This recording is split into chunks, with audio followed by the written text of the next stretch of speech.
Chicago is a beautiful city with a lot of problems, especially with the L, the city's iconic rapid transit system. But even if you leave aside the corruption, political infighting, and general ineptitude, which, don't worry, we'll get to in a second, the very shape of the L is a bit of a problem. Yeah, so all the lines except for one come through the loop. We have the loop. It all goes downtown. A lot of trains end up here, downtown, inside the loop.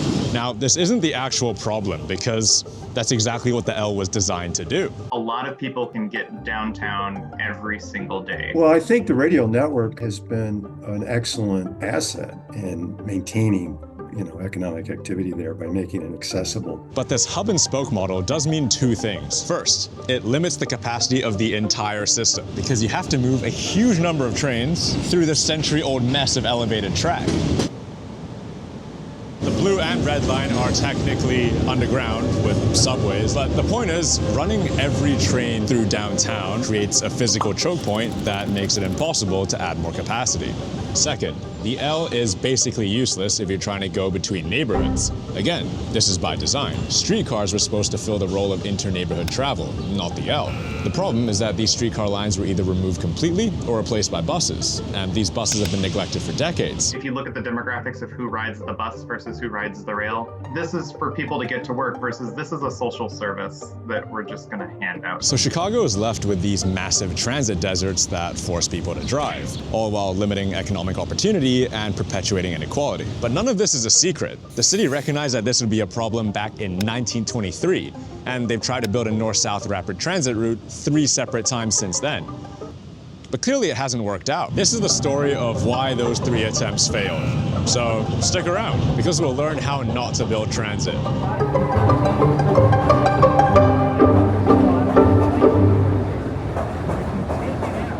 So I'm not from Chicago, and I don't want to be alone on the CTA waving a camera around for various reasons. So I met up with Stormy Kara, who makes really good videos, so go check out their channel. Right now we are on the Pink Line, heading all the way west to Cicero, because that's where our story begins, with an expressway. Even before World War II ended, plans were being made for a comprehensive superhighway system in and around Chicago. Partially inspired by Daniel Burnham's infamous 1909 Plan of Chicago, these highways would alleviate neighborhood traffic and improve the flow of exports from the Midwest. But there was another reason for all these highways, one that the federal government desperately wanted to fulfill: to connect Chicago with a nationwide interstate system. These interstates were a matter of national security, given Chicago's position as an industrial hub, and the threat of nuclear war meant that the US needed a better way to move weapons and troops across the country. Also because Eisenhower was jealous of Germany. Say what you want about this reasoning, but the federal government was also paying for most of these highways thanks to the 1956 Federal Aid Highways Act. They dictated what was built first, which for Chicago meant radial highways feeding into that nationwide interstate system.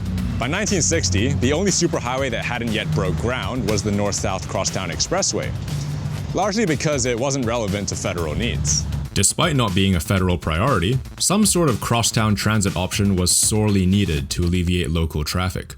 Like many cities around that time, Chicago was dealing with the twin pillars of booming car usage and declining surface transit. So the city finally turned their attention to that crosstown idea from the original plan. The crosstown would run next to this freight railroad behind me near Cicero Avenue, before swinging east and meeting up with the Dan Ryan. But by the time planning began in 1963, people were actually pretty pissed off by highways.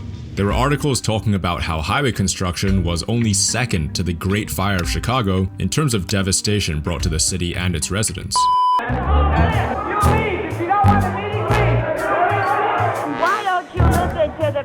In the face of this early opposition, the federal government proposed something straight out of the ivy in left field. The expressway could be split, creating a massive interior area for mass transit, residential buildings, and even schools. Yes, schools. In a highway median. This whole idea might sound pretty insane, but I want to highlight how mass transit was included in this proposal. That was how the first attempt at a north-south rapid transit line was introduced, as an afterthought. But even as an afterthought, a crosstown transit line cutting across the CTA's radial network made a lot of sense. The L was always really good at funneling people downtown for work, while buses and streetcars offered inter-neighborhood service that didn't require the capacity or speed of the L. But surface transit declined heavily as car traffic increased, leaving significant gaps in the city's transit network. This historical context of surface transit was just one reason why the mass transit portion of the crosstown was quite attractive to multiple community groups. But anyway, the first thing was to secure funding, and I know we talk a lot about the difficulties of funding on this channel, but the crosstown was different. The federal government agreed to pay for $1.5 billion of the $1.9 billion total budget. It's not that hard, Scott. Tell him, Wash. It's incredibly hard. So all that was left to do was to get rid of the opposition. But, oh boy, was there some kind of opposition. I'm Austin Busch. I am currently a Master's of Urban Planning and Policy student at the University of Illinois, Chicago. The Crosstown Expressway was very much going to bulldoze neighborhoods. That was how things were done. Chicago had witnessed the destruction of working class, often non-white communities for the construction of expressways like the Eisenhower and the Dan Ryan. Residents near Cicero Avenue knew that they would be next, unless they did something about it. So multiple community groups rallied to create broad, organized anti-crosstown coalitions like the Citizens Action Program. Some were more vocal than others, even weaponizing the issue in elections. People were saying, we've seen the results of what you've already done in the city, and we don't want that here. The crosstown had reached an impasse, heavily politicized and lacking any consideration of the transit portion that actually had community support. But, like so many things in history, a few things then happened that nobody could have seen coming. A quick little interruption. There is a heat wave in Chicago right now, but I'm still wearing a hoodie because it's my hoodie. There's a link in the description to go grab this and a little box underneath the video as well. I really appreciate it, and your support means that I can make more videos like this and hopefully make them better. Let's get back into it. First up, the 1973 oil crisis prompted the federal government to amend the Highways Act, allowing interstate funding to be diverted towards mass transit. Honestly, a pretty good move. Next up, Richard J. Daley died in 1976. As mayor, he was the project's loudest supporter, and nobody stepped in to fill that role after he was gone. And finally, the city was running out of time to spend the federal money allocated for the crosstown. If construction didn't begin by 1986, and that was looking quite unlikely thanks to community opposition, then the city would have to return all that federal money. So in 1979, Mayor Jane Byrne and Governor James Thompson reached a deal to kill the crosstown, splitting the federal money 50-50 between the city and the suburbs. The city spent 2/3 of its half on the CTA, notably the Orange Line to Midway and the Blue Line extension to O'Hare. In hindsight, it's hard to call this a failed attempt at building transit, because it arguably wasn't a real attempt at all. So it's fair to say that transit was an afterthought here. But don't worry, everyone gets their chance eventually.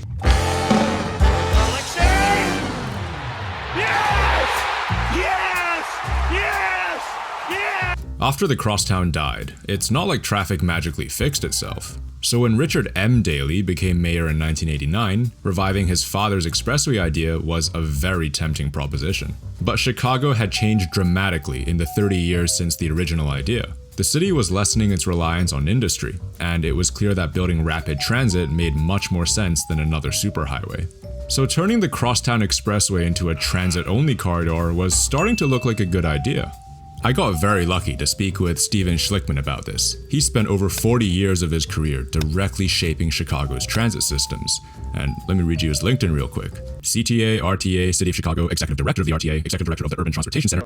Definitely more qualified than I am to talk about this. There was a concentration of jobs in the Northwest and O'Hare region that people on the southwest, south sides of the city could not easily access through rapid transit, because the only way to get there, they would have to go downtown and then back out. If they had the Mid-City way, you would have a much more direct access for the south side population to getting to that concentration of jobs. Daily ridership was estimated at 118,000, and some private developers were even interested in contributing to project funding in exchange for direct connections between their buildings and the transit line. So in 1990, the Chicago Area Transportation Study, or CATS, included a Cicero Avenue transit line as a priority project in their 20-year regional transportation plan with a target for 2010. In case you haven't noticed, it's 2024 and this doesn't exist. Capital costs were estimated at $565 million for a 22-mile line, which in today's dollars comes out to a pretty affordable $40 million per kilometer. For reference, Boston's Green Line extension cost $300 million per kilometer in 2012. But at the same time, the Mid-City Transitway had quite a few flaws. The biggest one being how it would reuse an existing freight railroad in order to be less disruptive to the community, which is a well-intentioned idea, but one that might have made the line significantly less useful. The Christoph Spieler quote that I like is, if nobody's trying to sue you, then you have the wrong alignment. People are usually upset that you're gonna be bringing transit and everything that entails to their neighborhood, whether that be riders they don't like, parking problems, or you're gonna raise the cost of their housing because they now have a public amenity and it gentrifies the neighborhood. If none of that is happening, then you're basically building a train to nowhere. And Chicago has done this reusing freight railroads approach before to make development easier and less disruptive, with the Orange Line. So it follows the interstate and then it follows freight railroads, with the eventual endpoint being Midway. Most of the other entrance points were never meant to be walked to. The Mid-City Transitway was essentially under the same planning methodology, which would have created a transit line built around bus connections and park and ride, instead of creating walkable, transit-oriented development. If you want to walk or bike to it,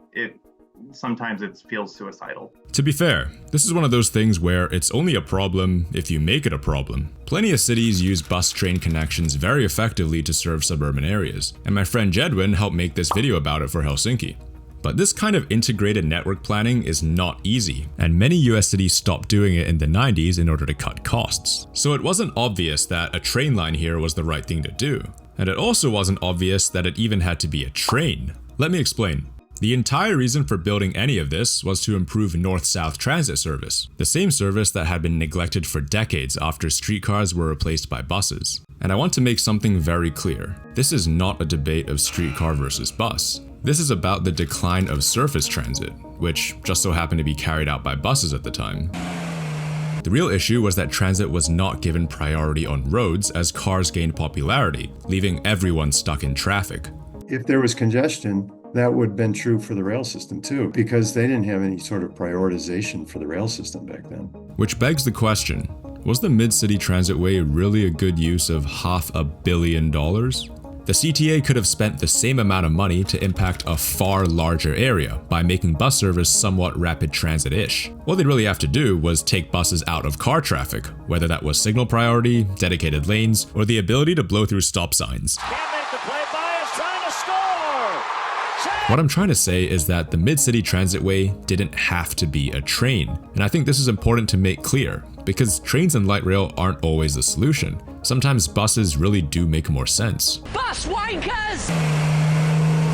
But with all that being said, I still think the Transitway's price tag was just too good to give up. And while you definitely can turn buses into rapid transit with a bit of discipline and creativity, it's a hell of a lot easier with a train. I think the Mid-City Transitway probably was a missed opportunity. Had they had the foresight back when labor was cheaper to build rail, probably would have been affordable back then, but I'm not so sure it's affordable now.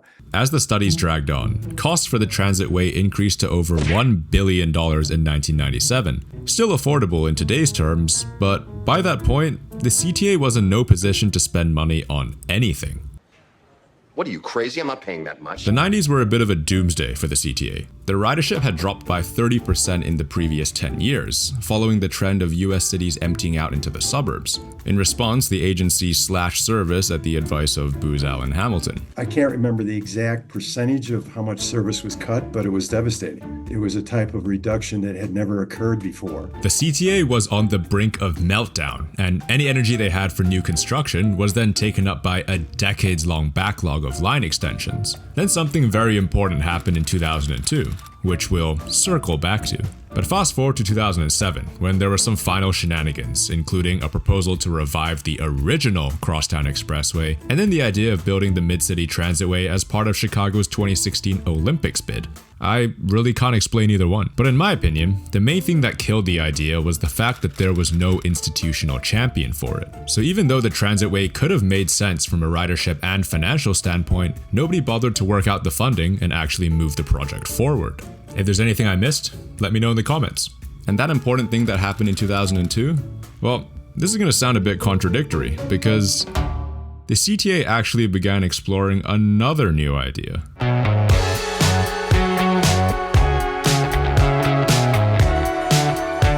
To be fair, the Circle Line idea came a bit after the CTA's darkest days. Darkest until COVID, but they could have just revisited the Mid-City Transitway instead of coming up with a new idea. So to explain why, we're heading back downtown to where the Pink Line swings north, because that was a huge reason why. The Circle Line would reuse a bunch of track.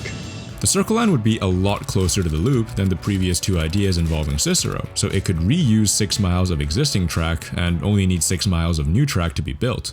The other motivation was to draw a bigger boundary for downtown by improving connections to destinations like the United Center and Illinois Medical District. There's like 3 or 4 different hospitals with different trauma centers, specialty care. That's both busy all the time because it's emergency rooms, but also like people going there for appointments. But the Circle Line wouldn't actually be cheaper to build than the Mid-City Transitway. In fact, it was probably at least 4 times the cost. And honestly, the best way to show the rest of these trade-offs is in a table. In a nutshell, the Mid-City Transitway was cheaper and easier to build because it used industrial land that was easier to clear, whereas the Circle Line would require heavy disruption of dense areas near downtown, including existing L service. But the Circle Line debatably had much more upside as Chicago continued to leave behind its industrial past. This was in the 2000s. You're seeing declining industry in the city. That was also when the kinds of jobs that the Loop is very good at serving, those are the things that were booming at the time. And so the Circle Line was more seen as well, we can expand the part of the city, the kind of economy that's growing at that time. But you might have already noticed this. The Circle Line's proposed alignment was really close to downtown, which means that it wouldn't really solve that problem of inter-neighborhood travel. You would still have to go near downtown to switch to another line. And this invariably leads to the thorny issue of transit equity. This was trying to expand the central business district rather than get more people to the existing central business district. This is in contrast to the Ashland BRT idea that overlapped with the western portion of the Circle Line, and we'll talk more about that later. The Ashland BRT proposal connects far south side neighborhoods, which are much lower income and by far more often black than white. None of those people would have been served in the Circle Line. So would it have been useful for some people? Absolutely. Was it the only solution? Probably not. So it's not clear cut on which line the city should have built. Ideally both, but let's be real. That was never going to happen. Anyway, the plan was to build the Circle Line in 3 phases. Phase 1 was to refurbish and reopen the Paulina Connector, a 1-mile stretch of track between the blue and green lines that had been removed from passenger service in 1958. Phase 2 was to connect the orange line to this north-south stretch of the pink line with 1.5 miles of elevated track. Phase 3 was the most ambitious, building a brand new subway to connect Ashland on the Green Line up to Division and then across to North and Clybourne, which would complete a full circle when combined with existing Red Line track running through the loop. Mayor Daley liked the proposal, but the CTA also acknowledged that the scope of the project would probably mean at least 2 separate federal funding cycles because other forms of financing weren't that well known. The idea of a TIF. TIFs were common in the built environment, but not for transit. What they are doing there is they're saying all the buildings along this line are worth a certain amount now. When we build this public investment, people's property values will rise. That rise for the next 20 years is going to pay down the debt that we took on to construct the stations in the first place. That kind of funding structure maybe could have worked because it would have spurred new development in those areas. The property values certainly would have risen, but that wasn't an option of funding at the time. The good thing was that Phase 1, the Paulina Connector, was technically a separate project, so the CTA could get started on that while funding for the Circle Line was still being worked out. And some context for why the connector needed to be refurbished in the first place. The Blue Line used to split, creating the Congress and Cermak branches. But decades of deferred maintenance and neglect meant that by the early 2000s, 47% of the Cermak branch was designated as permanent slow zones. Given that ridership on the Cermak branch was also significantly lower than the rest of the Blue Line, it made sense to separate the branch into its own line with different frequencies and car lengths. This eventually became the Pink Line, and it used that refurbished Paulina Connector to meet the Green Line further north before heading into the loop. The project cost $482 million, and the federal government agreed to kick in $384 million. The rest of the process was pretty unremarkable. Construction finished in 2005 and the Pink Line opened in 2006, eventually helping spur development in the West Loop. Phase 1 was budgeted and managed separately from the Circle Line, despite being a conceptual part of it. And when the CTA moved on to Phase 2, things didn't go as smoothly. The Circle Line was competing against ambitious initiatives to extend the red, orange, and yellow lines. Some transit advocates specifically predicted that securing federal funding would be a multi-year challenge. The federal New Starts program required extensive public consultation, which meant that by the time it was all done, Chicago would be facing a fundamentally different economy. And they were correct. It took until 2009 for a locally preferred alternative to be chosen. And do you remember what happened a year earlier? That's America's housing market. My math specialist, look at him. Look at his eyes. He doesn't even speak English. Sure, the financial crisis was a bummer, but the CTA wasn't helping anyone by saying they needed $1.1 billion for 1.5 miles of track. That's $460 million per kilometer. If you thought Boston's Green Line was expensive, this is diabolical. This is Hall of Fame levels of overspending. Unsurprisingly, people began to question if this was a good use of money. The Circle Line in particular was enormously expensive. There's just no way that the region could have afforded that, or the city for that matter. And I'm not saying that it was the right decision to not build the Circle Line because it was too expensive. My point is that it's not acceptable to have the project be so expensive in the first place. If other developed countries can build fully underground subways at half the cost of surface transit in North America, then maybe we ought to figure out why these projects are so expensive in the first place. The issue is never a lack of money, just that it's spent very inefficiently. But anyway, with the CTA struggling from the recession and the shortcomings of the Circle Line placed front and center, Phase 2 slowly died out as well. So there was no way that Phase 3 would ever see the light of day, and even if it did, it would have cost over $1 billion per kilometer adjusted for inflation. That's just way too much for a line that was always artificially constrained by the desire to reuse existing track. The busiest L corridors were approaching capacity during peak hours, and forcing the Circle Line to share track through the loop would have just reduced service frequency and increased transfers, things that may have just ended up hurting the network. We had 100 years of development leading to this system, and we want to change that somehow. Maybe that requires actually building something new. So let's recap. They tried to put transit in the Crosstown, that got cancelled. They tried to salvage the Crosstown with the Mid-City Transitway, got distracted by the Circle Line, and then left that unfinished when nobody wanted to pay through the roof for a line that wouldn't have solved that many problems anyway. So why not try one more time? That's exactly what the CTA did, proposing a bus rapid transit line along Ashland and also Western Avenue. Stormy here is making a full video on that, so definitely be sure to check that out.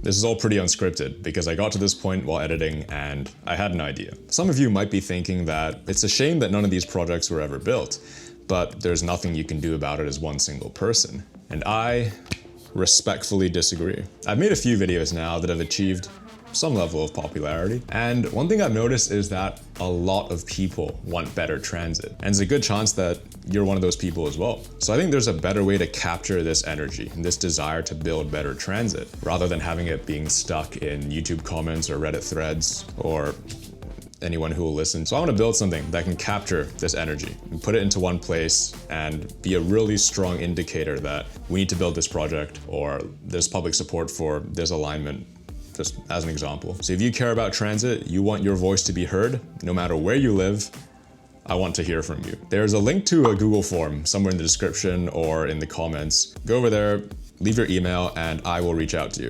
And once you've done that, I just want to give another huge thank you to Steven, Stormy Kara, and Austin. Without them, I don't make this video. Austin actually reached out to me and offered to help with this video. If you want to do the same for your city, then pop me an email. No promises, but I am thinking of probably Toronto, Lisbon, and Seattle at some point over the next few months. And you can always just reach out with other suggestions as well. Let's head back to Chicago to wrap this up. Chicago has a very difficult path forward with regards to transit, and this north-south stuff is far from its biggest problem. I just hope that with these 3 stories, we can draw some lessons for how to build better infrastructure, and also hope that eventually, Chicago will get the transit that it deserves.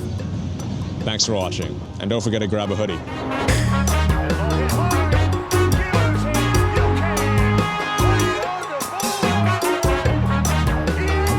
At capacity, largely due to the fact this century-old mess, this century-old mess, this century-old mess, this century-old mess, century-old mess of elevated track.